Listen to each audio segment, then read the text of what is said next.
By the time Margaret Evans realized her children had sold her house, strangers were already standing in her living room, talking about where to put their new couch. It was a gray Tuesday morning in a quiet Ohio suburb, and she had woken up believing it would be just another day of coffee, crossword puzzles, and checking the mail. Instead, it became the day her entire life quietly changed its address without asking her permission. She had started her morning like always, coffee dripping into the pot, Motown humming softly from the kitchen radio, her worn blue slippers whispering across the tile.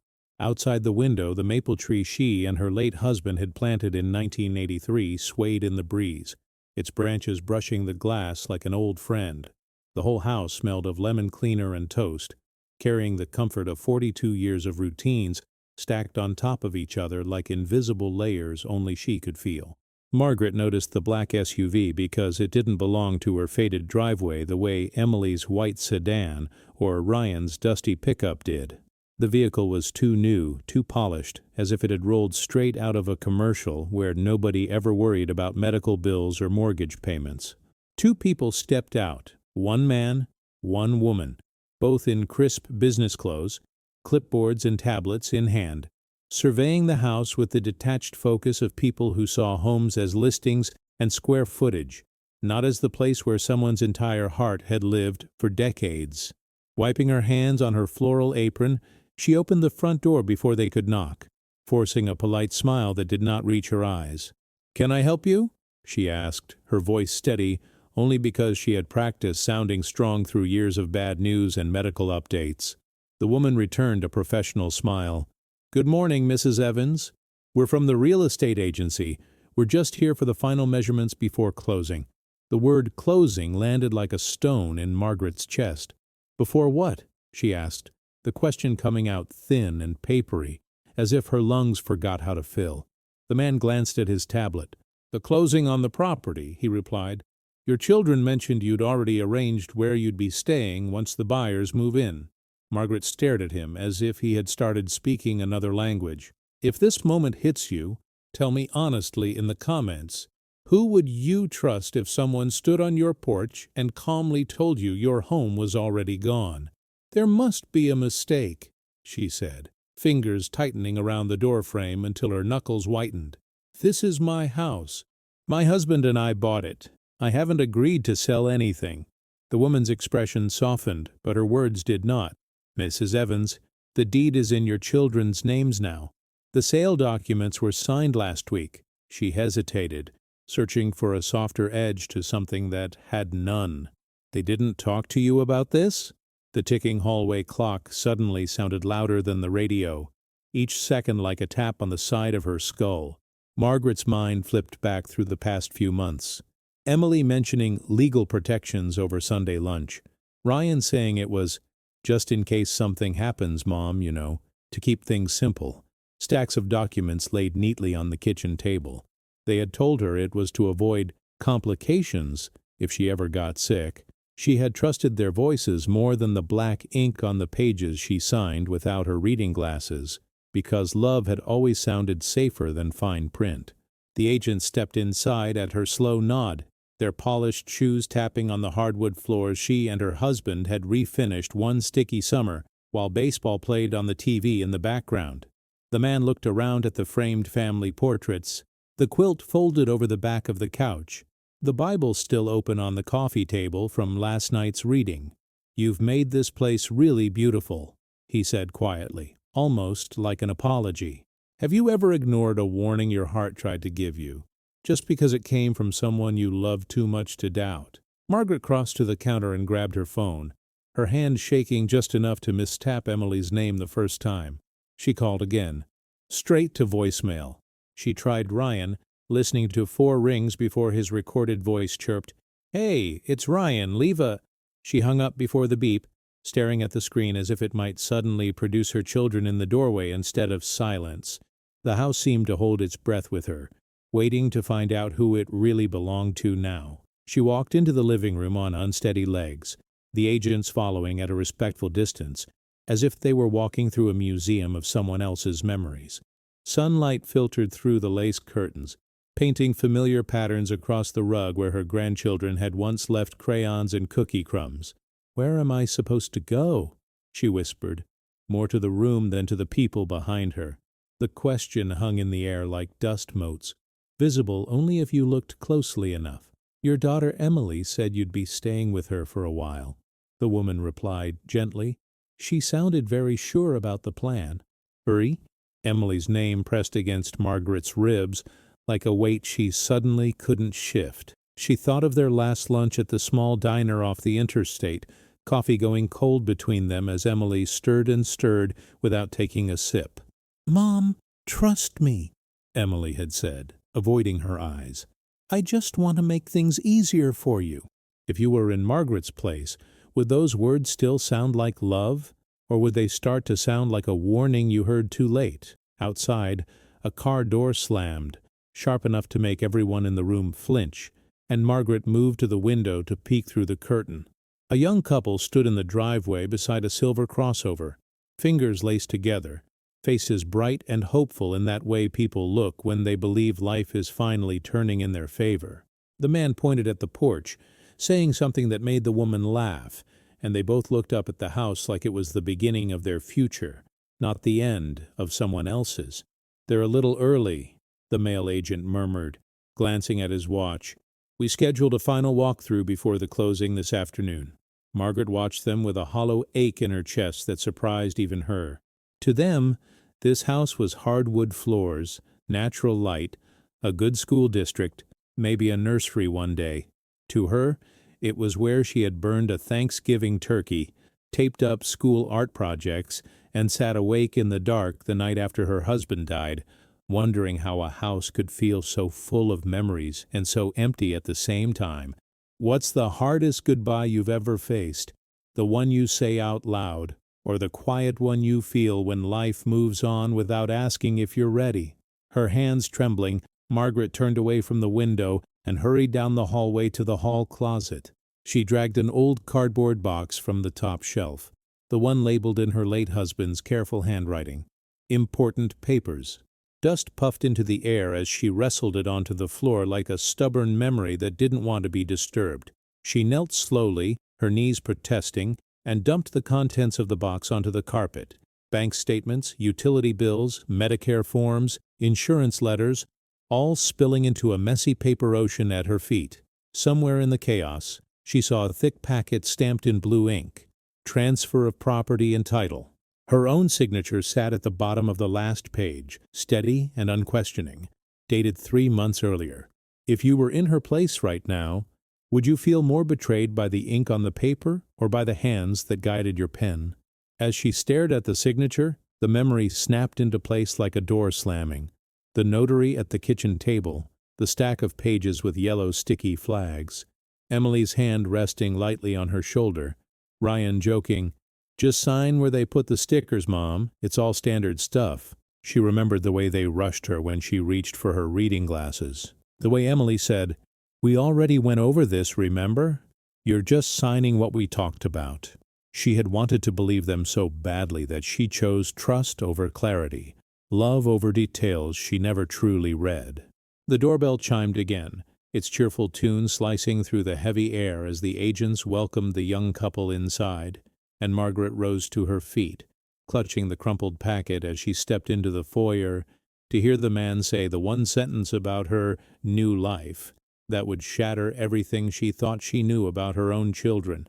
Margaret stood frozen in the narrow space between the foyer and the hallway, her breath catching as the young couple stepped farther into the house.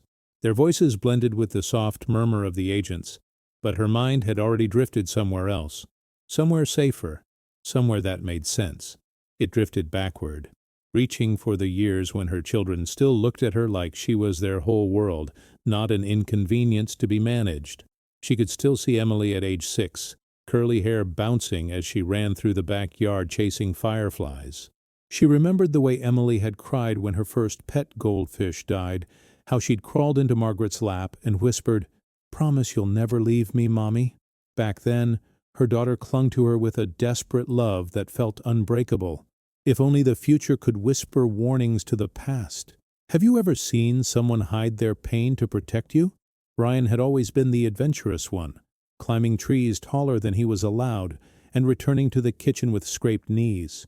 "You're going to give me a heart attack," Margaret would laugh as she cleaned his cuts, and he'd grin back with those wide brown eyes and say, "I'll take care of you when you're old, Mom. Promise." She never knew how easily promises could wash away with time. Her mind drifted next to the years when she worked double shifts at the sewing factory, Monday through Saturday from dawn until her feet ached. She had done it so Emily could take piano lessons and Ryan could join the Little League team. She never complained, not once. Love disguised itself as sacrifice, and she wore that disguise proudly. Back then, she believed every effort would return multiplied through gratitude. She had no idea how uneven the math of family could become. She remembered the last Christmas they had all spent together under this roof. The kids had brought their own families, Emily with her husband and 2 children, Ryan still single but charming as ever.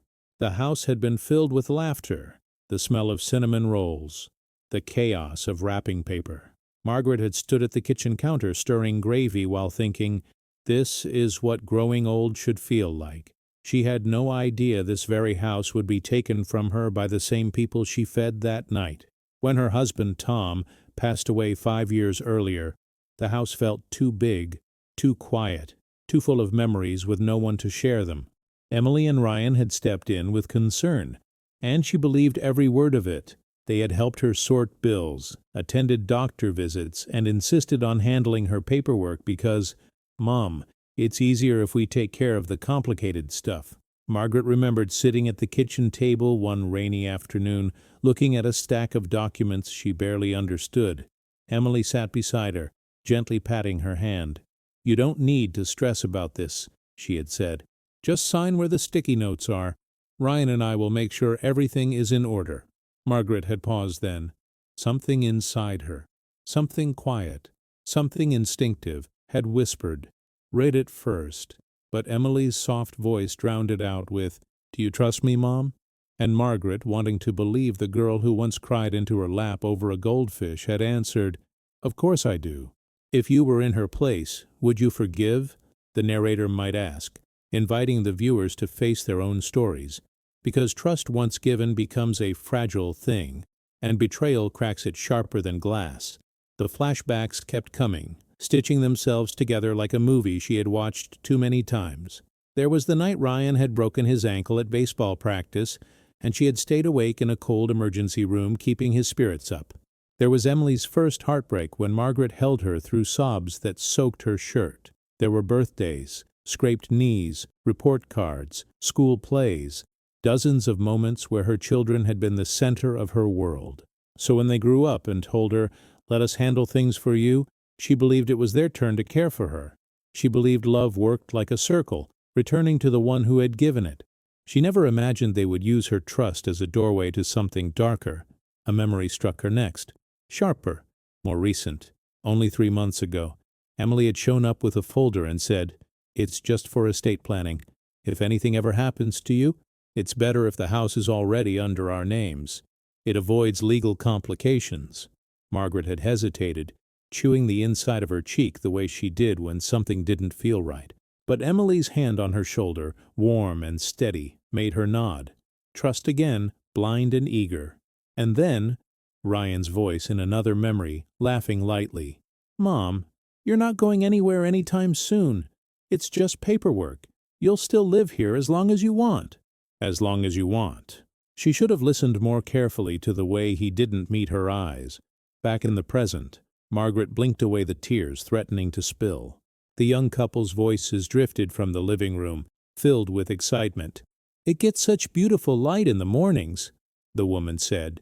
"And we could finally have space for a home office," the man added. Their words carved into Margaret, each one slicing a memory loose from the walls. She stepped back into the hall, needing distance from the strangers measuring her life. As she passed the doorway of Emily's old bedroom, she remembered how Emily used to collect tiny ceramic animals. Margaret had dusted those figurines every Saturday morning, careful not to chip them. Now that room was empty, the shelves bare, the walls painted a neutral beige after Emily moved out. That should have been a sign. Things were changing faster than she wanted to admit. Further down the hallway, she glanced into Ryan's old room, now used for storage. His baseball trophies still sat in a box in the closet. She wondered if he ever thought about them anymore, or about the mother who drove him to every practice and cheered in every kind of weather. "If this part hits you," the narrator might say gently, "tell me, have you ever watched someone you love turn into someone you don't recognize?" Margaret returned to the living room just as the male agent gestured toward the fireplace, explaining renovation possibilities. The young couple nodded enthusiastically.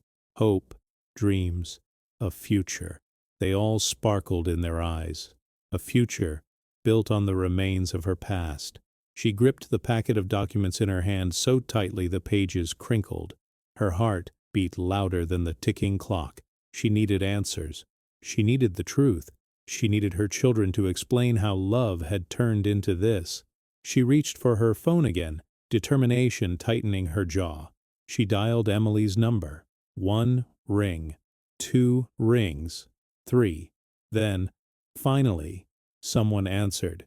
But the voice on the other end was not Emily's, and what he said froze Margaret in place. The voice on the other end of the line was male, young and unfamiliar. Hello? This is Jason," he said, sounding confused. Margaret froze, her fingers tightening around the phone. "Jason?" she repeated. "Where's Emily? This is her number." There was a brief shuffle, like the phone was being moved. "Oh, sorry. Emily sold this phone last week. I just activated it today." The words hit Margaret with the force of a falling tree. The phone wasn't lost. It wasn't broken. It wasn't being repaired. Emily had simply replaced it and walked away from the number that connected mother to daughter. If you were standing beside her right now, would you feel this same sinking feeling? This realization that sometimes distance begins long before silence? Margaret hung up slowly, as if releasing the phone too quickly might shatter the last thread connecting her to her children. The agents continued talking with the young couple in the living room, unaware or uninterested in the storm gathering inside the older woman's heart. She needed to breathe. She stepped into the kitchen, the room that had always been her sanctuary. The small, round table still had scratches from Ryan's homework pencils. The counter still bore a faint stain from the time Emily spilled grape juice before school. Every inch of this room held her life, and now every inch felt like it was slipping through her fingers. She pulled out a chair and sat down when her legs began to tremble. A wave of dizziness rolled through her. "Get a grip, Margaret," she whispered to herself, pressing a hand to her chest. "This can't be happening. Not like this." The front door opened again. More voices, more footsteps. The chaos in her home was growing. All she wanted was one thing: a call from her children saying this was a misunderstanding, saying they would fix it, saying they still saw her as more than a burden. She stood again and returned to the hallway. The real estate agents were now handing the young couple folders, blueprints, and a set of swatches. They looked like people choosing curtains, not people choosing to end someone else's life as they knew it. Margaret approached them, her voice barely steady. "Excuse me," she said. "Could someone please explain to me what exactly is happening today? Because I've been told nothing." The female agent turned, her smile tight. "Mrs. Evans, everything is already finalized. The paperwork was submitted, the funds transferred, and the closing is scheduled for 3 o'clock today." 3 o'clock, Margaret repeated, feeling the numbers settle heavily in her mind. "So you're telling me I have to leave today?" Silence washed over the room. The male agent shifted uncomfortably. The young couple exchanged glances, guilt flickering across their faces for the first time. "We were told you had already arranged another place to stay," the woman said gently. That sentence cracked something inside Margaret. "By who?" she demanded. "By my children who won't even answer the phone." The question hung in the air like smoke. No one dared respond. Have you ever reached a moment where you realized the people you counted on had quietly stepped away, leaving you standing alone in a room full of strangers? Margaret's breathing quickened. She felt small, smaller than she ever had in her entire life. "Excuse me," she murmured, moving past them before her tears could fall. She walked down the hallway and pushed open the door to her bedroom, her safe place, her last untouched space. The quilt her mother made was draped across the bed. Her husband's old watch lay on the nightstand, and the window, always her favorite part of the room, let in a soft sliver of sunlight that now felt more like a goodbye than a blessing. Margaret sat on the edge of the bed and pressed a trembling hand to her lips.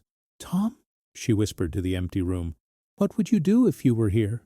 She imagined him sitting beside her, big warm hands covering hers, telling her not to give up. But he wasn't here, and the silence in the room reminded her of that truth all over again. She inhaled shakily and reached again for her phone, this time dialing Ryan. 1 ring, 2, 3, 4, voicemail. Again. "Ryan," she whispered into the air, "I need you. Please." She tried calling Emily again, but of course the number was gone. She felt foolish for even trying. So she scrolled through her contacts, searching for any familiar name. People she hadn't spoken to in years, neighbors who had moved, co-workers who had retired. Everyone felt distant now. But then her finger stopped on one name, Olivia Carter, her late husband's sister, someone who had always spoken her mind, someone who never sugar-coated anything, someone who loved Margaret fiercely, even when the kids didn't understand her bluntness. Margaret hesitated.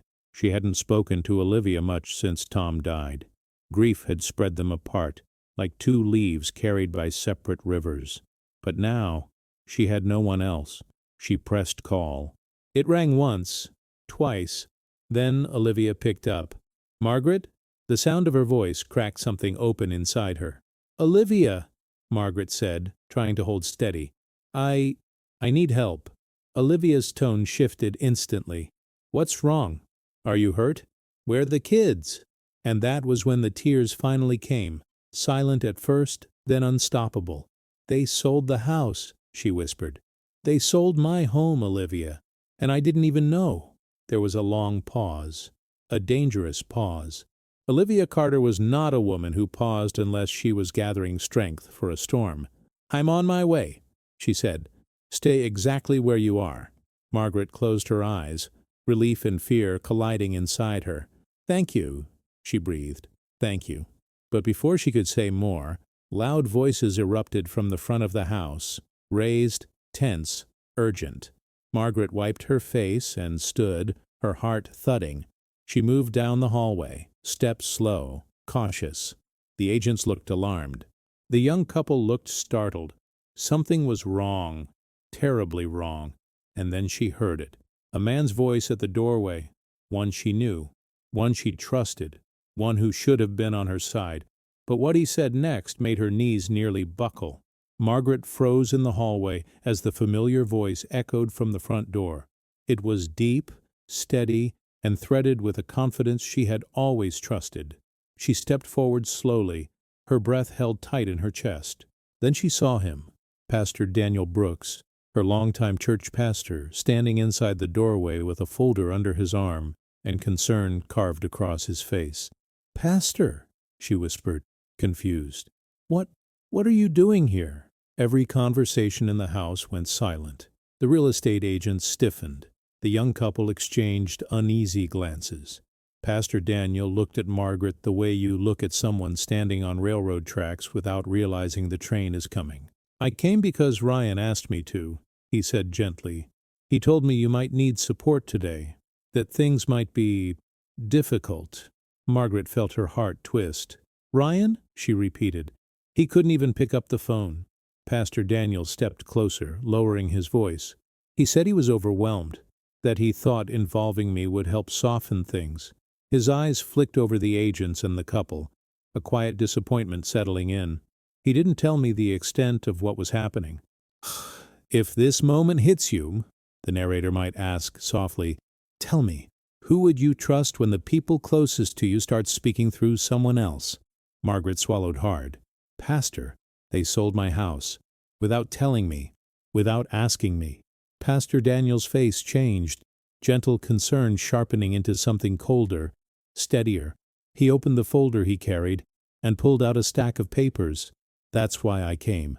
To show you this." He handed her a document. It was a printed email thread between Ryan, Emily, and the pastor himself. Margaret scanned the highlighted lines, her eyes widening. "We need to speed the sale up. Mom is getting too confused to manage things. If she gets upset, please reassure her this is best for everyone. By Friday, she should be moved out." Friday. They had planned a deadline for her life, like she was a package scheduled for pickup. Margaret's hands shook so badly, the paper fluttered.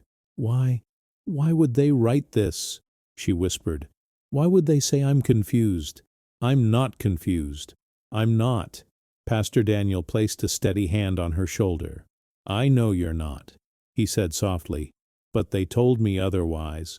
His voice carried a quiet sorrow that made Margaret's chest ache. She suddenly felt exposed, vulnerable, stripped of dignity by her own children's words. She marched toward the living room, the document clutched tight. "I want answers," she said, her voice trembling but firm. The agent stepped back, sensing the shift in the room's energy. The young couple looked trapped between guilt and discomfort, unsure whether to stay silent or apologize. Margaret looked at them. "Did my children tell you I agreed to this?" she asked. The woman hesitated. "They said you were having memory issues, that you wouldn't understand the process." The words struck like a slap. "Memory issues," Margaret repeated. "No one asked me anything. I'm standing right here. I know exactly what day it is. I know what my house means to me. Have you ever watched someone rewrite your story while you were still alive to read it?" The young couple glanced at each other, their excitement now stained with confusion. "We're so sorry," the man said softly. "We didn't know." Pastor Daniel stepped forward. "Before any sale like this can be executed, the seller's mental capacity must be confirmed," he explained. "If your children misrepresented your state of mind, that could invalidate the contract." The agent stiffened. "Pastor," the female agent said carefully, "we were provided signed legal documents. Everything appeared legitimate." Pastor Daniel handed them the printed email. "You might want to read this before you proceed." The agent scanned it quickly, exchanging increasingly troubled looks. The male agent finally exhaled, rubbing his forehead. "If the children claimed diminished capacity without medical documentation, that's fraud," the pastor finished. Silence fell like a heavy curtain, thick, suffocating, sharp. Margaret felt a spark inside her, small but real, a spark that felt like justice, or maybe just dignity trying to stand up. She turned to Pastor Daniel. "What do I do now?" He opened his mouth to answer, but the male agent suddenly interrupted. "Mrs. Evans," he said carefully, "the buyers haven't finalized payment. The closing hasn't happened. If there's any doubt about the legitimacy of the sale, we cannot proceed." The young couple looked startled. "But we've already prepared everything," the woman said. The female agent held up a hand. "If the seller was misled or coerced, it's out of our hands." Hope flickered inside Margaret, but fear followed quickly. "If the sale stops, my children will be furious." Pastor Daniel nodded. "Maybe. But we can handle that when it happens. Right now, we need to protect you." Margaret felt a strange mixture of relief and dread swirling inside her. She wasn't alone anymore. But the truth was getting bigger, louder, unavoidable. Because if her children truly believed she was confused, then they had already rewritten her in their minds. They had already shifted her from mom to problem. Pastor Daniel reached into his folder again and pulled out another document. "There's something else you need to see." He handed it to her. She unfolded it slowly, dread curling in her stomach. It was a bank statement, not hers. Her husband's old joint account, the one that was supposed to stay untouched, preserved for emergencies. The balance was nearly empty, thousands gone. Withdrawn by Ryan, transfer authorized by Emily. Margaret felt the room tilt. "They told me that account was never touched." Pastor Daniel nodded sadly. "I know." The agents fell completely silent. The young couple looked horrified. What had begun as a real estate appointment had become a revelation of betrayal. Margaret's breathing grew shallow. She clutched the bank statement and the printed emails like lifelines, or like evidence. Pastor Daniel looked at her with steady eyes. "We need to call your children," he said quietly. "Not tomorrow, not later, now." Margaret wiped her tears and nodded. Her voice was small but steady. "Yes." They all moved toward the kitchen table, the place where family meetings used to happen, where laughter used to fill the air. This time it felt like a courtroom. Margaret placed her phone in the center of the table. She dialed Ryan. She put it on speaker. Everyone in the room held their breath. The phone rang once, twice, 3 times. Then Ryan's voice finally came through. But the first words out of his mouth made every head in the room snap upward, because he wasn't alone. Someone else was with him. And what that person said next would change everything. Ryan's voice crackled through the speaker, casual and rushed. "Hey, Mom, I was going to call you later. Today's just insane." Before Margaret could answer, another voice chimed in behind him. A woman's voice. Sharp, confident, irritated. "Put it on mute, Ryan," the woman said. "This is exactly why we needed everything handled before she got involved." Margaret's heart lurched. "Who is that?" she asked, leaning closer to the phone as if she could see through it. The line rustled. Then the woman spoke again, no longer trying to hide. "Margaret, this is Vanessa," she said. "Ryan's fiancée. We met last month." Fiancé. The word punched through Margaret's chest. Ryan hadn't told her he was dating anyone, let alone planning a marriage. "Fiancé?" Margaret repeated softly. "You never mentioned." Ryan exhaled loudly, annoyed. "Mom, this is not the time for that." Pastor Daniel stepped forward. "Ryan," he said, voice calm but firm, "your mother is not alone. We're all here with her." There was a long pause on the line. Then Vanessa spoke again. "Of course she's not alone. She's surrounded by people who want to stop the sale and ruin everything we've planned." Margaret blinked. "Ruin? Everything?" Ryan groaned, as if the truth were nothing more than an inconvenience. "Mom, listen. The sale of the house is important. Vanessa and I are buying a place, and the timing is tight. We needed the funds to go through today." The words hit Margaret like cold water. "You needed the funds from my home? If this moment hits you," the narrator could whisper, "tell me, have you ever discovered you were part of someone else's plan without even being asked?" Vanessa scoffed. "Ryan, just tell her. She needs to hear it." Margaret felt a chill. "Tell me what?" she whispered. Ryan hesitated. His voice lowered. "Mom, you weren't using the house to its full value anymore. And you're getting older. You need structure, care, and a place where someone can check on you. This solves everything." Margaret recoiled as if the phone had struck her. "You think I can't live on my own?" She could hear Vanessa in the background whispering, but loud enough to hear anyway. "Just say it, Ryan. She can't manage a house. And we needed the down payment." The room went dead silent. Even the agents froze. The young couple stared at the phone in disbelief. Pastor Daniel clenched his jaw. "Ryan, do you realize how deeply unfair and unethical this is?" Ryan snapped back, defensive. "Pastor, please. You don't understand the full situation." "Oh, I understand perfectly," Pastor Daniel said, voice steady and cold. "You sold your mother's home behind her back, took her money, and lied about her mental capacity." Ryan didn't deny it. He didn't even try. He just sighed. "Look, it's done now. She signed the papers. We explained everything. She probably just doesn't remember." "I remember everything!" Margaret cried, her voice cracking like glass. The phone went silent. Even Ryan seemed startled. She pressed her palm to the table, trembling. "I remember every word you said, every signature you asked me for, every time you told me to trust you. I'm not confused. I'm not losing my memory. You lied to me." There was a brief shuffle on the other end, as if Ryan were pacing.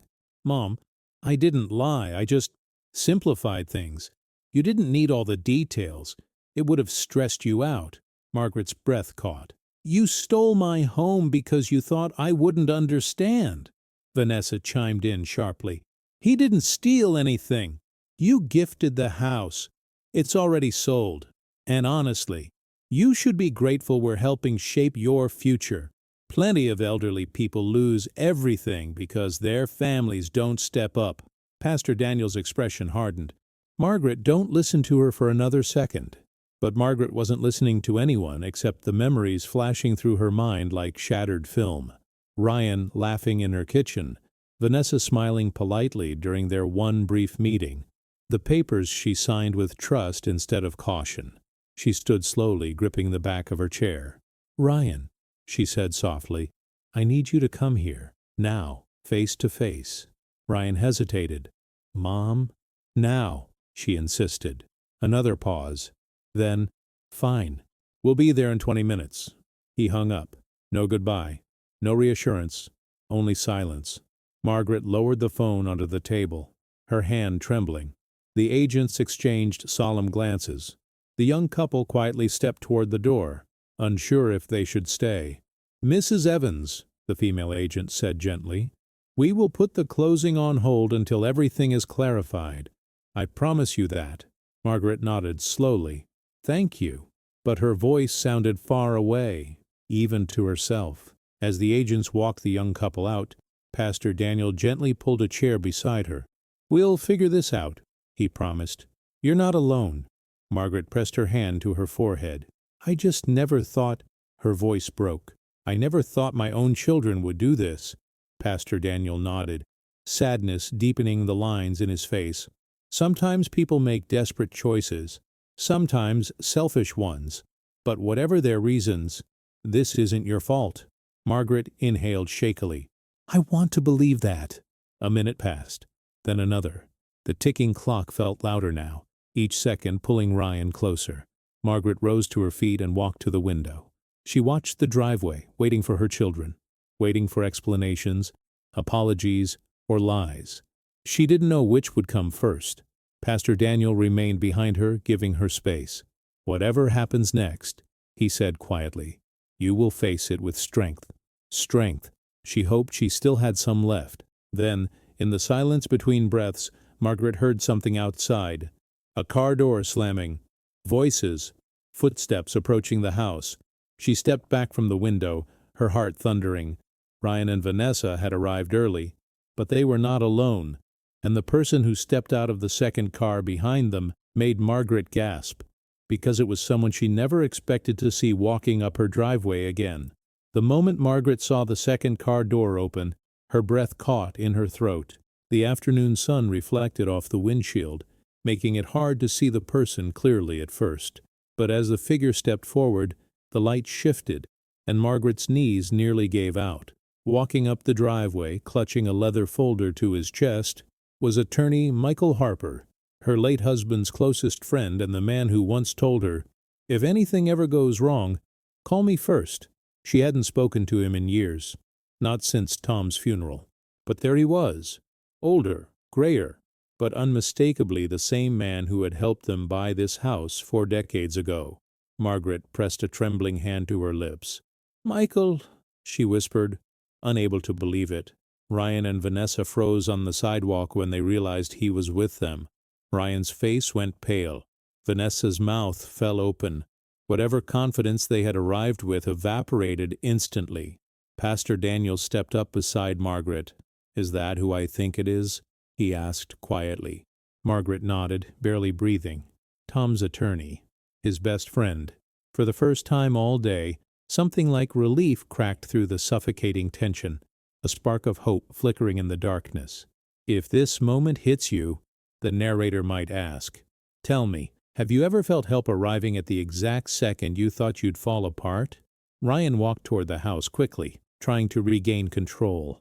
"Mom, you didn't need to bring outsiders into this," he snapped, gesturing toward Pastor Daniel and now Michael. "This is a family matter." Michael climbed the steps with a steadiness that made Ryan take 2 steps back.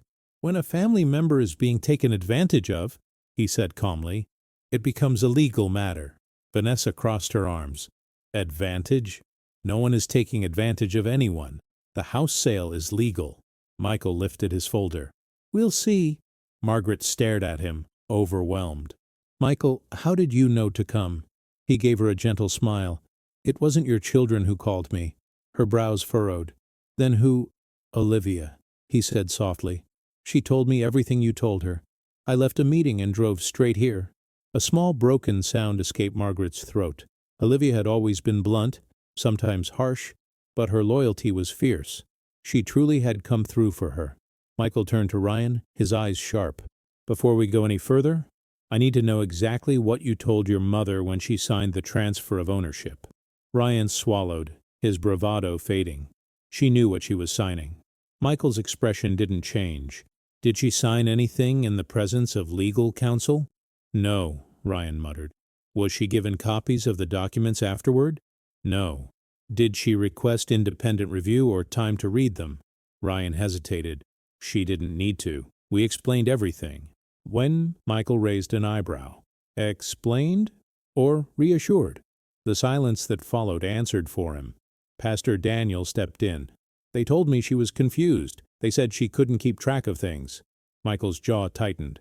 Then they misrepresented her mental state. And if they did that to authorize property transfer, that is fraud. Vanessa scoffed, stepping forward. Okay, enough. Margaret signed the papers. We didn't force her. This entire drama is unnecessary. Michael opened his folder and pulled out copies of Tom's will, the original unaltered version. He laid them on the table inside the foyer, inviting everyone to come closer. Margaret looked at the familiar handwriting and felt her chest tighten with emotion. This, Michael said, tapping the first page, is the clause Tom insisted on adding himself, one you may have forgotten, Margaret, because it was almost 40 years ago. He pointed to a paragraph near the bottom. In the event of transfer of any shared marital asset, including the home, consent must be documented by both parties in writing. If one spouse is deceased, the remaining spouse retains full decision-making authority unless medically declared incompetent. Margaret's eyes widened. Pastor Daniel's brows shot up. The real estate agents, who had quietly re-entered the house to observe, leaned forward. Ryan's face drained of color. Vanessa blinked rapidly. That can't be valid anymore. Michael continued calmly, turning the page. It was reaffirmed in 2017 and again in an addendum in 2020, 1 year before Tom died. Margaret felt tears welling in her eyes. Tom had protected her long before she ever knew she needed it. She whispered, I didn't know he updated it. Michael placed a gentle hand on her shoulder. He worried about this exact situation, Margaret. He trusted you, and he wanted legal safeguards in place. Vanessa stepped forward, voice rising. This is ridiculous. The deed was transferred. The house is sold. That override should apply only to community property, not inheritance planning. Michael gave a cold smile. You are quoting laws you do not understand.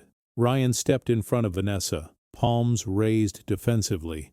Mom, please, you have to understand. This wasn't meant to hurt you. We just thought— What? Margaret interrupted, her voice trembling. That I was too old to understand what I was signing? That I'd forget? That I wouldn't fight back? Ryan dropped his gaze. Silence stretched between them, tense and thin as glass.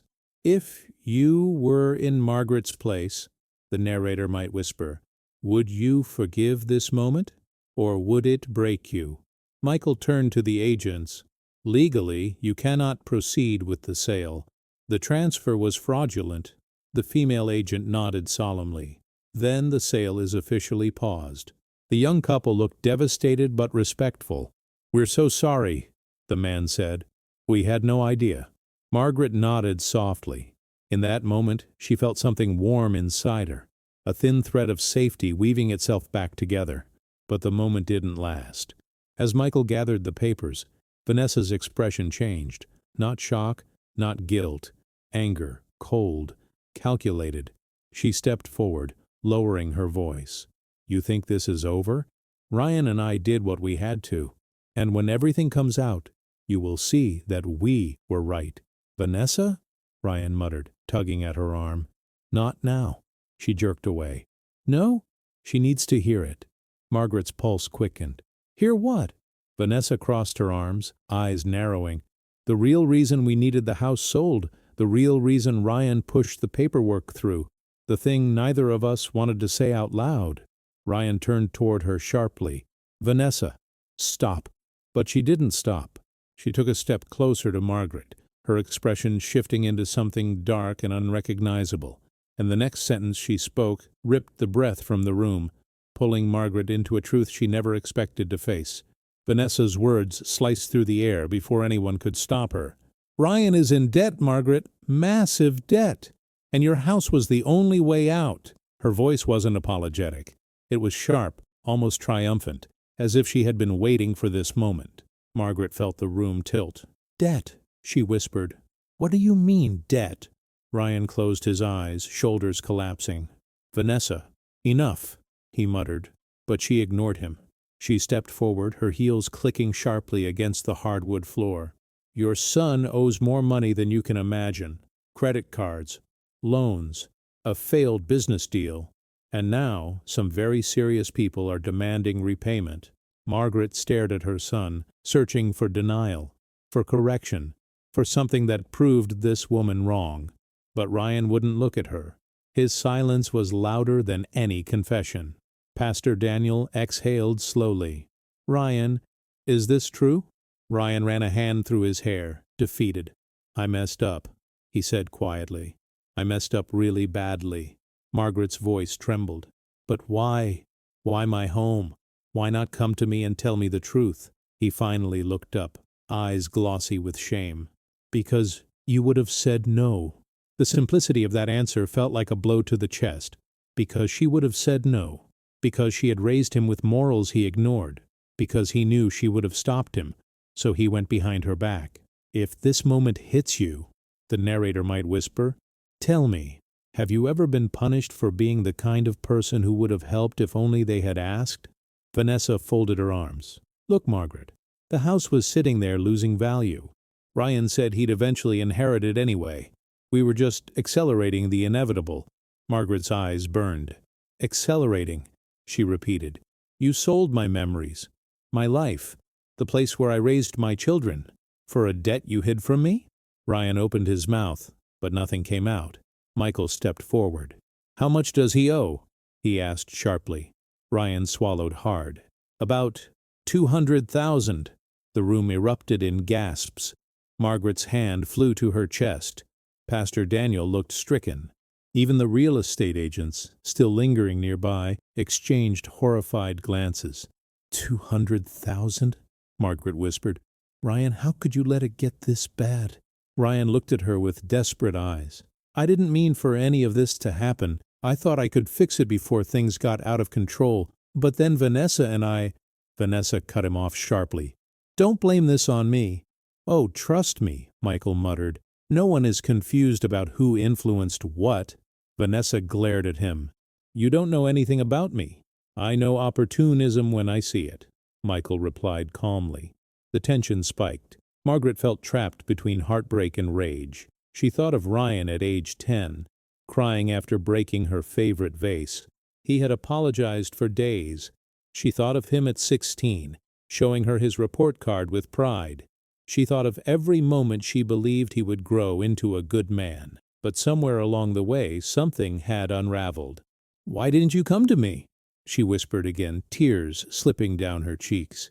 Ryan stepped toward her, reaching out, then stopping, unsure if he had the right to touch her. "Because I was ashamed," he said softly. "Because I didn't want you to see me fail." Margaret shook her head. "Failing doesn't make you unlovable. Lying does." The room fell silent. Even Vanessa had nothing to say to that. Michael cleared his throat. "Margaret, we can fight this. Legally, morally, financially. Tom left protections for you, and we will use every single one of them." Margaret nodded slowly, but her heart still felt shattered. "I just don't understand how my own son could look at me and see a solution instead of a person." Ryan's face crumpled. "Mom, please, I'm sorry. I never meant—" "You never meant to hurt me?" she cut in. "Or you never meant to get caught?" Ryan flinched as if struck. The house fell quiet again. Too quiet. Then Vanessa's phone buzzed loudly in her purse. She checked it. Her face went white. "Ryan," she whispered urgently. "We have to go." Ryan stiffened. "Is it them?" Vanessa nodded, panic flickering in her eyes. "They want the payment today. Now. And they said—" Her voice dropped to a terrified whisper. They said they're sending someone. Michael stepped forward instantly. Sending someone? What does that mean? Vanessa swallowed hard. It means if we don't get them the money in the next few hours, they're coming to collect it themselves. Margaret felt cold all over. Ryan, what did you get mixed up in? Ryan looked at the floor. Mom, I didn't know these people were serious. I thought they were just lenders, investors. Pastor Daniel shook his head slowly. Son, people don't send threats over loan payments unless they're dangerous. Vanessa backed toward the door. We need to go. Now. If we're here when they arrive. She didn't finish the sentence. She didn't need to. Margaret felt her whole body trembling. The idea of danger, real danger, coming to her home because of her son's choices made her chest tighten with fear. She looked at Ryan, hoping for reassurance, but he looked just as scared. Ryan, she whispered, you need to tell us everything. He hesitated. Sweat beaded on his forehead. His breath came faster. I borrowed money from a private group, he finally said. I needed it for a real estate deal. The deal failed, and now they want it back. Michael stared at him in disbelief. Ryan, those sound like loan sharks. Ryan didn't deny it, which was answer enough. Footsteps sounded outside, heavy, fast, approaching the house. Margaret's heart slammed against her ribs. Vanessa's eyes widened in terror. Ryan turned toward the window. Michael moved in front of Margaret instinctively. Everyone stay behind me. The entire house held its breath. Then a firm knock shook the front door. Slow, cold, deliberate. The kind of knock that didn't ask permission. It announced something. Pastor Daniel's face went pale. Ryan stepped back. Vanessa whispered, "Oh no." Margaret stared at the door, her pulse hammering, because whoever stood on the other side of it was not here to talk. The knock at the door reverberated through the house like a warning shot. Margaret felt every hair on her arms rise. It wasn't the kind of knock you returned with a polite, "Just a minute." It was the kind of knock that demanded attention, slow, intentional, heavy, a knock that promised trouble.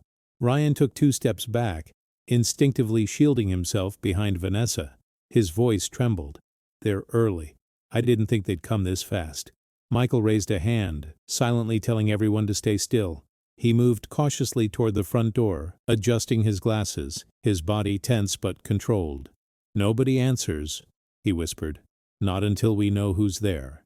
But the knocking came again, this time louder, sharper, as if the person on the other side knew the house was full and didn't care about courtesy. Margaret's fingers dug into the back of a chair. "Oh, God!" she whispered. Pastor Daniel stepped forward quietly, placing himself near Margaret. "No one is going to hurt you," he murmured. "Not while we're here." Vanessa's panic spiked. She grabbed Ryan's sleeve. "We need to go out the back. Now!" she hissed. "We can't be here when they come in." "You're leaving is exactly what you won't do," Michael said sharply, turning to face them.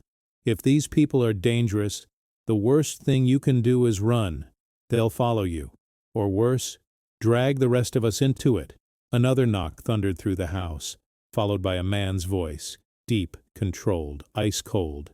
"Ryan Evans, we know you're inside." Margaret felt her heart stop. The tone wasn't loud, but it was unmistakably threatening. Ryan's breathing turned shallow. "They know my name," he whispered. "They know where I live. They know everything." Michael's voice hardened. "You are not opening that door." Ryan stepped back farther, shaking. "If I don't talk to them, they'll come after us." "They already are," Vanessa snapped. "This is your fault, Ryan." Margaret's knees weakened. "Please stop," she whispered. "Stop fighting. Stop yelling. I can't." The room fell silent instantly as she pressed a hand to her chest, breath shaky. Pastor Daniel moved closer, steadying her. "Margaret, breathe with me." Slowly. She inhaled deeply, then exhaled. A small part of her felt ashamed that this chaos had walked through her door because of her children, ashamed that the home she once saw as a sanctuary had become a battleground. A shadow shifted under the front door, footsteps repositioning, searching, waiting. Then came a new sound, another knock, but this one wasn't cold or threatening. It was quick, official, firm. Michael's eyes lit with recognition. Wait, that's different. Ryan frowned. What do you mean, different? Michael hurried to the window and peered outside through a narrow slit in the curtain. His shoulders eased, just slightly. It's the police. The police? Margaret whispered, stunned. Yes, Michael said. 2 officers. They must have been called by someone. Everyone turned instinctively to look at Pastor Daniel. He shook his head. Not me. Margaret's voice trembled. Then who? Michael gave her a small, knowing smile. Olivia. Relief washed through her like warm water. Olivia had always been fierce, too fierce sometimes, but today that intensity was her salvation. The officers knocked again. This is the Columbus Police Department. Please open the door. The dangerous knock, the one that had come before, went silent. Whoever had been standing there was still present, lurking just out of sight. The tension doubled. Michael motioned everyone back, then slowly unlocked the deadbolt and cracked the door open. Officers, he said calmly, thank you for coming. The older of the 2 stepped inside, scanning the room with professional precision. We received a call about possible elder exploitation and fraudulent property transfer involving this address. His eyes moved to Margaret. Mrs. Evans, are you safe? Emotion swelled in her throat. I am now, Vanessa stammered. This is a misunderstanding. Quiet, please, the officer said sternly. The second officer stepped forward. Is Ryan Evans present? Ryan nearly collapsed into the nearest chair. I'm here, he said weakly. Before the officers could approach him, the older one lifted a hand and spoke just loudly enough for the entire room to hear. Be aware, we have reason to believe another party may be on the premises attempting to collect an illegal debt. Margaret's blood ran cold. Pastor Daniel looked toward the door. Michael straightened, alert. One officer approached the window, glancing out. His expression tightened. Yep, someone's out there. Margaret gripped the armrest of the chair. What do they want? The officer didn't sugarcoat it. Money? Or leverage? Her stomach twisted. Ryan's voice broke. They think I have the payment. The officer nodded once. But they won't get it. The older officer turned to Margaret. Ma'am, we need you to step back. Everyone moved to the interior rooms. As they guided her toward the hallway, Margaret stopped, turning to face Ryan. Tears filled her eyes. My home is gone because of this, she said softly. Because of you. But I won't let them hurt you. Ryan's face crumpled. Mom, I'm so sorry. There was no time to respond, no time to untangle the hurt, because the front door suddenly rattled violently. A hand slammed against it. Once, twice, 3 times. Open the door, a voice growled from outside. Or we'll open it ourselves. The officers reached for their holsters. Michael pulled Margaret behind him. Ryan stumbled backward, pale as bone. And just as the door shook again, something behind the house shattered, glass exploding, a window breaking. Someone was coming in from the back. The sound of shattering glass echoed through the house like a gunshot. Margaret flinched, instinctively reaching for Pastor Daniel's arm as the officers sprang into action. One moved toward the back of the house, hand on his weapon, while the other positioned himself between the living room and the kitchen, blocking the intruder's possible entry path. Ryan staggered backward until he hit the wall, panic written all over his face. They came in through the back, he whispered. Oh, God! Oh, God! Vanessa grabbed his wrist. Stay with me, she snapped, but her voice shook. Her bravado was gone, replaced by fear that made her voice crack at the edges. Michael steadied Margaret, placing himself protectively in front of her. You're safe, he murmured, but even he sounded unsure. The house she once filled with warmth now felt like a cage with too many doors open at once. Footsteps scraped across broken glass. Slow, heavy, unhurried. The kind of steps that said the person walking them didn't fear consequences. The officer in the kitchen shouted, Police! Identify yourself! No response. Just another step. Then another. Margaret's breath came in gasps. She felt her entire body trembling. Why is this happening? She whispered. This was supposed to be a normal day. Pastor Daniel squeezed her hand. You're stronger than you know. Stay with me." His voice was gentle but firm, as if anchoring her. The intruder finally spoke, his voice deep and steady, carrying no hint of fear. "I'm not here for trouble." He stepped into view. A tall man, mid-40s, sleeves rolled up, expression grim. "I just want Evans." "That's it!" The officer raised his weapon slightly. "Step away from the woman! Now!" The man lifted both hands in the air. "I'm unarmed." He glanced at Ryan. "Your time's up." Vanessa stepped in front of Ryan, shaking. "You can't take him. We're getting the money. We just need more time." The man didn't even look at her. "There is no more time." Margaret's heart broke at the sight of her son, terrified, shaking, a shadow of the confident boy she once raised. "Ryan," she whispered, "why didn't you come to me sooner, before it got this far?" Ryan's voice cracked. "Because I didn't want you to see me like this. If this moment hits you," the narrator might ask softly, "tell me, is it harder to forgive betrayal, or the brokenness that caused it?" The intruder stepped forward again. The officer blocked him. "Stop right there. You come any closer, you will be detained." The man's jaw tightened. "You want the truth?" he said. "I don't care about your house. I don't want your things. I want what I was promised." His eyes locked on Ryan. "He begged for the money.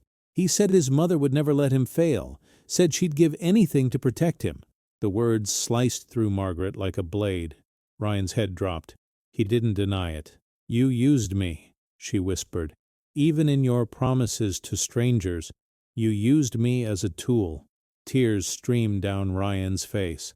"Mom, I didn't know what else to do." The officer reached for his radio. "Dispatch, we need backup immediately. Possible violent threat." But the intruder shook his head. "I'm not here to kill anyone. I'm here for repayment.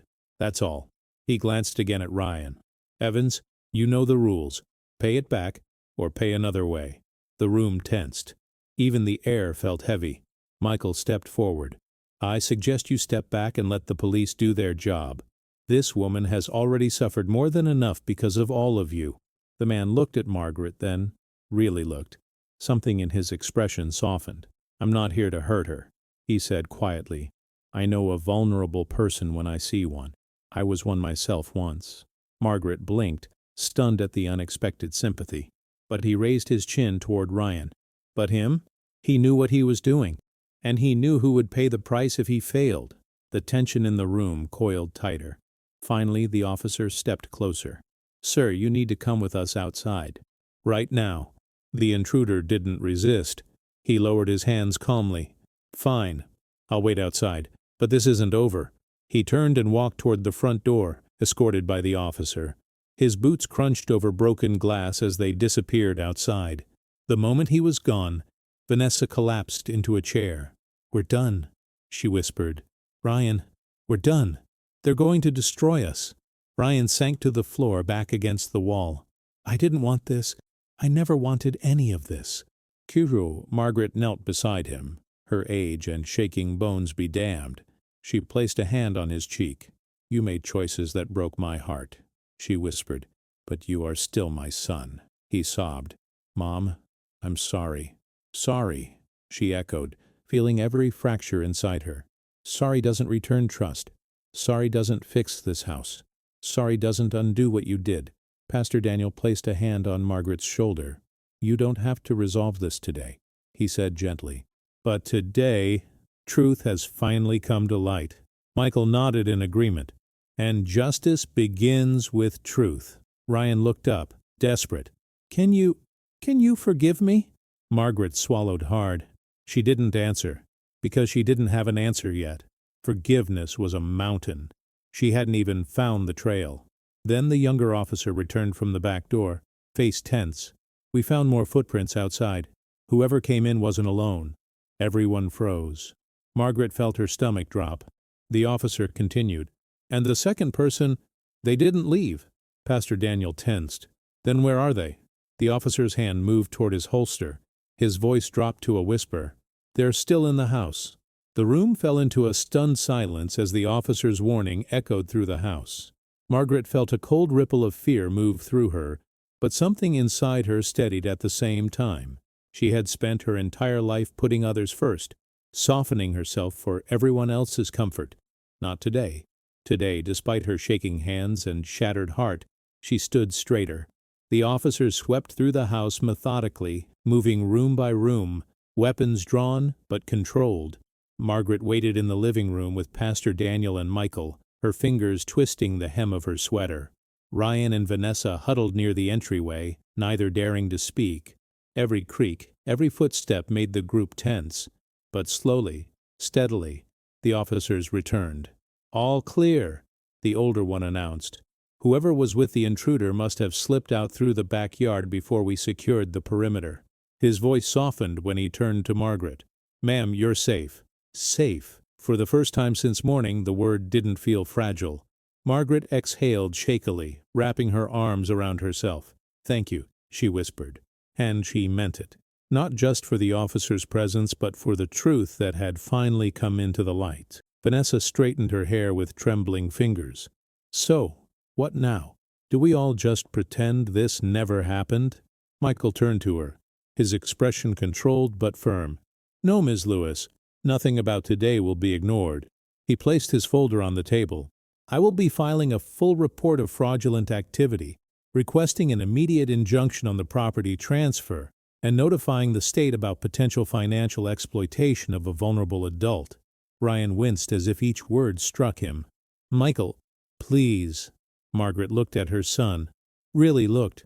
The boy she raised was still in there, buried under fear and desperation, but he had made choices that wounded her in ways he didn't understand. "You put me in danger," she said softly. "You risked everything I had left." Tears ran down Ryan's face. "I thought I could fix it before you found out. I thought, if the deal worked, you'd never have to know." Margaret closed her eyes. She had imagined apologies many times in her life, but never one wrapped in so much collapse. "You should have trusted me instead of assuming I'd say no." "I know," he whispered. "I know." Pastor Daniel stepped closer, steady as always. "Margaret, you have decisions to make," he said gently. "About legal action, about boundaries, about healing." She nodded. "I know." And for once the weight of knowing didn't crush her. It clarified her. One of the officers approached. "We'll station a patrol car outside for the next 24 hours, he said. "Just as a precaution. But you're safe now." "Thank you," Margaret said again. She looked around her home, the home she fought so many battles to maintain. Financial battles, emotional battles, battles of aging and loss. She had nearly lost it all in one day because she trusted blindly. That would change. As the officers left, Vanessa tugged at Ryan's arm.